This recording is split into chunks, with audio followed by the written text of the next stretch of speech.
How's it going, guys? My name is Rich AK with AK Growth. I run a marketing house that focuses on production, branding, and advertising. And today, I want to talk to you about how lifestyle branding can be dangerous and the difference between good lifestyle branding and bad lifestyle branding. Let's get into it.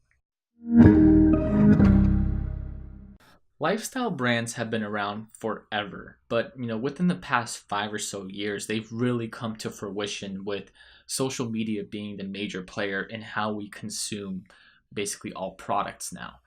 So, lifestyle brands have had this opportunity to kind of spring up and put themselves in front of regular consumers' eyes.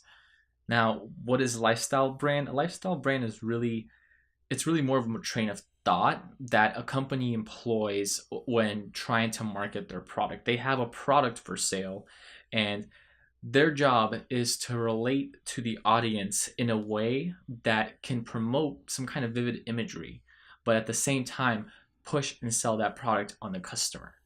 So that's really the essence of a lifestyle brand. It's a marketing strategy. It's a way of positioning yourself in front of an audience. But there's a difference between a good lifestyle brand who does that well and a bad lifestyle brand who does that not well.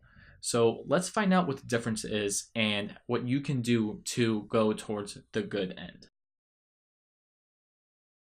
I believe that when most people think of building out a lifestyle brand, they start thinking of nice cars, like cool clothes, like all this other stuff, very, very hype like.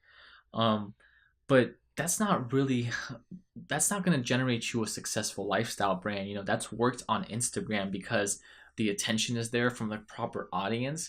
But in all reality, if you're trying to build a real business and you want to incorporate lifestyle imagery into what you sell, you can't approach it from the perspective of renting out a Lamborghini for the day and putting that in front of your product, or putting your product in front of the Lamborghini and expecting it to sell. That's not how you resonate with an audience. So avoiding generalized purpose is probably the best step to avoiding being a bad lifestyle brand.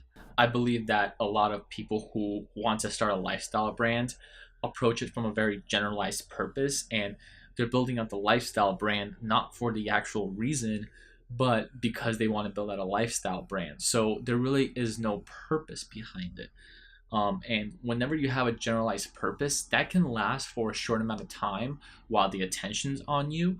But then it's a lot harder to have your core audience stick around if there is no purpose, if there is no reason why you're doing what you're doing. And I always kind of reference that saying, but this applies more than anything to lifestyle, because at the end of the day, you're trying to connect with your audience through its core emotions. And the way to do that is to resonate with them, not to put yourself, wearing fancy clothes, nice jewelry, like a nice car. That's a short-term play. And if you want sales to come next month and the month after that and the month after that, and you want to have more than just no guarantee, then it's probably a good idea to look for that core purpose, that core why, and start from there. Now, on the other hand, when you do have a core purpose, when you do have a reason why you do something, and your audience is able to connect with that, you start building out depth. And you start building out depth with your core audience, which means that they're going to stick around because they have more and more and more context on you. Remember, it's just like developing a friendship. When these people are watching you post on Instagram, when these people are watching you post on YouTube, they connect with you. And if you have more people connecting with you than disconnecting with you, chances are you're probably growing. You're probably going up.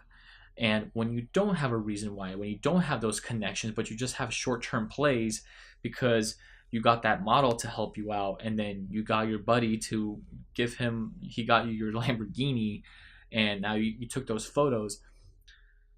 Cool, you got a little hype, right? You got a little clout, but that's not going to make somebody stick around. There's a very finite amount of time in our days, and we are actually very selective about what we look at. That's why feed algorithms are so important and are such a big deal, and are discussed so thoroughly. So there's reasons to all of this.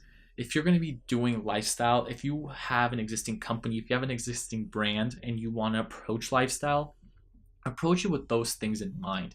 Make sure you understand why you're going to be doing it in the first place. Make sure you have reasons, values, and a purpose. Don't just do it just because you heard somebody else doing it. Don't just create a lifestyle brand to make another lifestyle brand. There's already enough of those on Instagram. They're all over the place, and most of them have horrible engagement, right? Most of them are probably not selling anything, but they're a lifestyle brand. So what can you do? Well, you know what you can do. I hope this video helps you out. My name is Rich AK, and I work at AK Growth. I run a marketing house where we can dissect the brand, look at what you're targeting, who you're targeting, how you're targeting, make sure you're in the right position to be doing what you want to be doing, and approaching your audience from a proper perspective. Now, I know all that sounds fancy, but at the end of the day, it's just like me and you talking to each other. We're just trying to form that interaction. We just want to build that rapport. It's really that simple. Anyways, I hope you're having a great day. My name is Rich AK.